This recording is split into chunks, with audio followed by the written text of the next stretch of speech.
Hello students, how are you all.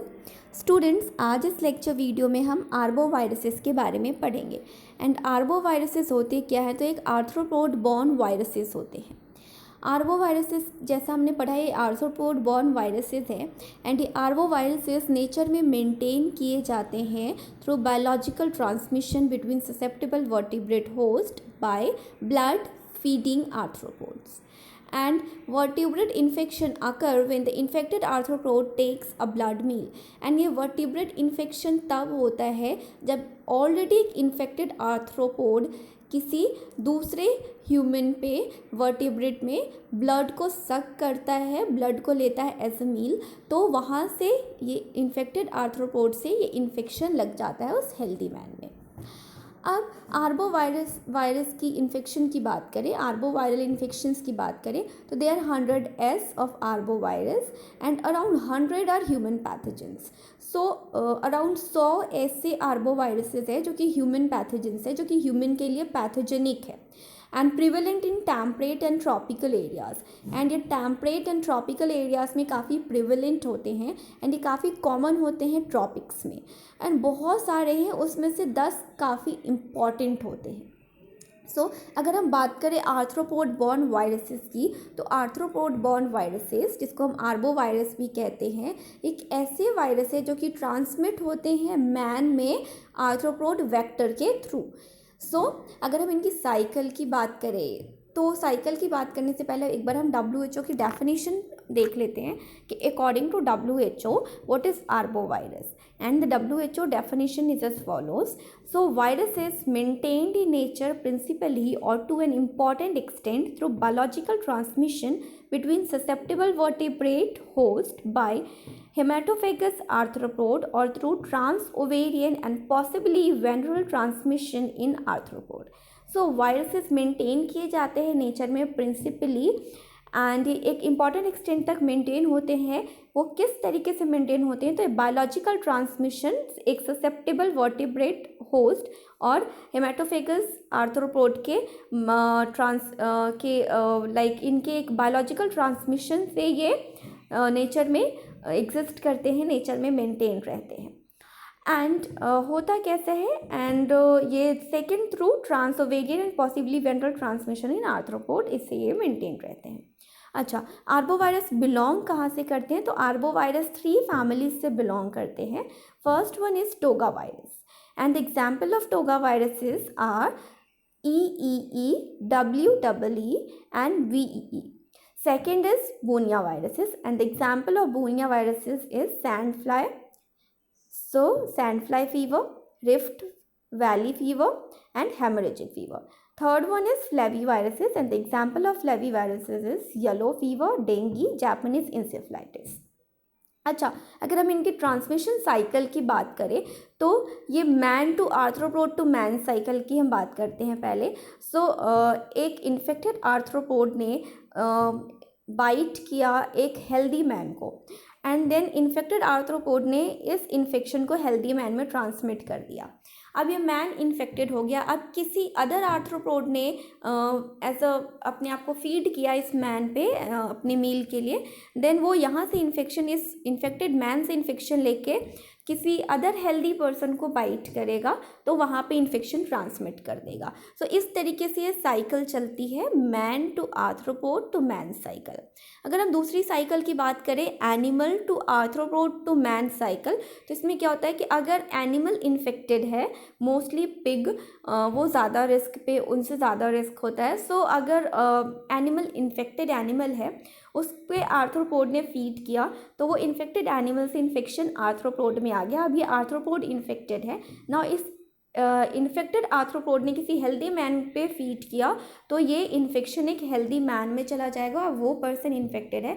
अब ये healthy man से किसी आर्थ्रोपोड ने ब्लड सक करके किसी इन्फेक्टेड मैन से ब्लड सक करके किसी हेल्दी आर्थ्रोपोड ने किसी हेल्दी मैन में इंजेक्ट कर दिया, तो अब ये इन्फेक्शन इस इन्फेक्टेड पर्सन से दूसरे पर्सन में ट्रांसमिट हो जाएगा थ्रू आर्थ्रोपोड।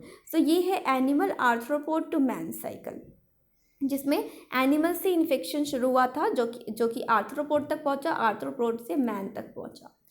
अच्छा, अब आर्थ्रोपोड वेक्टर की बात करें तो आर्थ्रोपोड वेक्टर्स जो है उनमें से 3 इम्पॉर्टेंट वेक्टर्स है. So these 3 play an important role as a vector. So first one is mosquitoes. Mosquitoes अब कौन कौन से इन्फेक्शन ट्रांसमिट करते हैं? So they are responsible for Japanese encephalitis, dengue, yellow fever, triple E, WEE, VE, etc. Now second one is ticks, and ticks are responsible for the transmission of hemorrhagic fever, various tick-borne encephalitis, etc. Third one is sandflies, and sandflies also play an important role as a vector. So sandfly transmit Rift Valley fever and Cilician sandfly fever, etc. अब हम बात करें major arboviral diseases की. So first one is yellow fever, जो कि एक major arboviral diseases है. Second one is dengue. Third is Japanese encephalitis और Japanese B encephalitis. Third is Saint Louis encephalitis. Fourth is Russian spring summer encephalitis. Sixth is eastern equine encephalitis and West Nile fever, sandfly fever. So these are the major arboviral diseases. अब हम बात करेंगे major arboviral diseases that cause encephalitis. So major arboviruses, ऐसे आर्बोवायरसेस जो कि encephalitis cause करते हैं. So first is flaviviridae, and flaviviridae family की बात करें तो इसमें से Japanese encephalitis, Saint Louis encephalitis and West Nile. So these 3 ये ट्रायड है. So these 3 comes under flaviviridae family and ये इंसेफ्लाइटिस कॉज करते हैं. Second is togaviridae family, and togaviridae family से ये eastern equine encephalitis, western equine encephalitis et cetera cause करते हैं. And third is बूनिया वेरिएडे, बूनिया वेरिएडे से लाक्रॉस इंसेफ्लाइटिस ये कॉज करते हैं. अच्छा, अब हम कॉम्पोनेंट्स देखेंगे, components in the transmission and maintenance of arboviral encephalitis. So arboviral encephalitis के कॉम्पोनेंट्स क्या है ट्रांसमिशन के एंड इनकी मेंटेनेंस की बात करें तो हम ये पढ़ेंगे. अभी हम शुरू करते हैं वेदर क्लाइमेट से. सो वेदर और क्लाइमेट से ये जो वायरस है ये पहले वर्टिब्रेट होस्ट एंड वेक्टर्स, यहाँ पे ये क्लाइमेट से ये सारे इन्फेक्शन गए. नाउ ये वर्टिब्रेट से वेक्टर वायरस जो है ये इन्फेक्शन और ये वेक्टर से ये इन्फेक्शन वर्टिब्रेट्स में ये इनके बीच में ट्रांसमिट होते रहते हैं.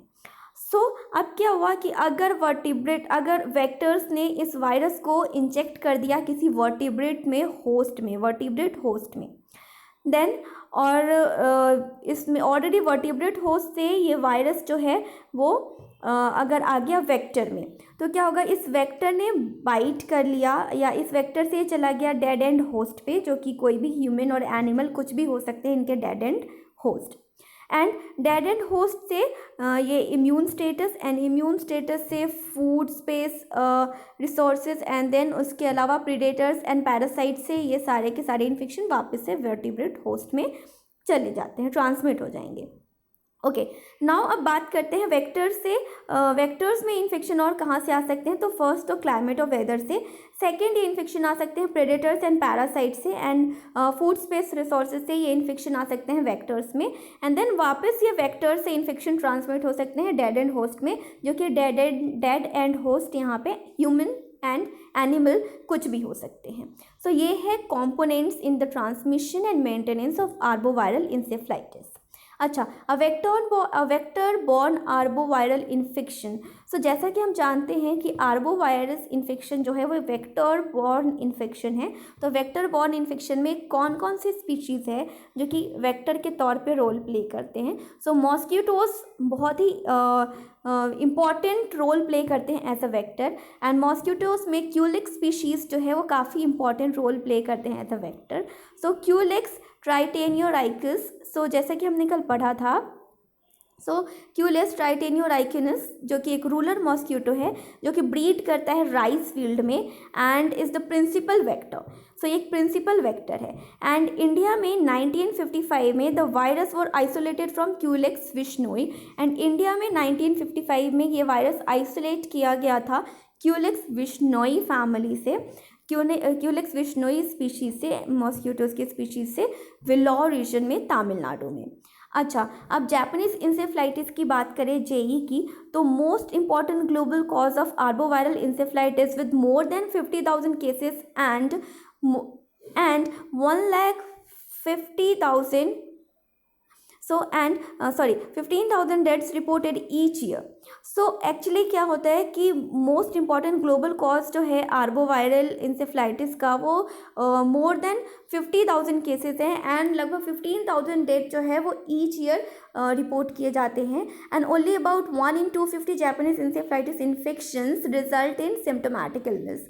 एंड जैसा कि हमने कल ही पढ़ा था कि 250 में से सिर्फ एक ऐसे हैं जो जापानीज इंसेफ्लाइटिस इन्फेक्शन के जो कि सिम्टोमेटिक इलनेस शो करते हैं, ज़्यादातर एसिम्टोमेटिक होते हैं. And primarily affect children 1 to 15 years of age. And primarily affect करते हैं 1 से 15 साल एज के बच्चों को. And the incubation period is 5 to 14 days, जैसा कि हमने प्रीवियस लेक्चर वीडियो में भी पढ़ा था. अच्छा, इंसिडेंस की बात करें तो leading causes of viral encephalitis in Asia with 30 to 5,410 cases reported annually and fewer than 1 case per year in US civilians and military personnel traveling to and living in Asia. Rare outbreaks in US territories in Western Pacific. Okay, now arbovirus specific RNA detection. तो हम कैसे detect कर सकते हैं RNA, कैसे detect कर सकते हैं आर्बोवायरसेस को. So they are specific RNA detection for them. So viral RNA is extracted from serum or from suspected tissues of the patients or mosquito homogenates. So viral RNA को extract किया जाता है serum से, suspected tissues के serum से या फिर patient के सस्पेक्टेड टिश्यू सेरम से आइसोलेट किया जाता है, एक्सट्रैक्ट किया जाता है वायरल RNA को और mosquitoes homogenates. And then the product is amplified. Then हम RT-PCR का यूज़ करते हैं इस प्रोडक्ट के एम्पलीफिकेशन के लिए. एंड देन इस प्रोडक्ट को एनालाइज किया जाता है by restrictionisation and determined by nucleotide sequence of PCR product.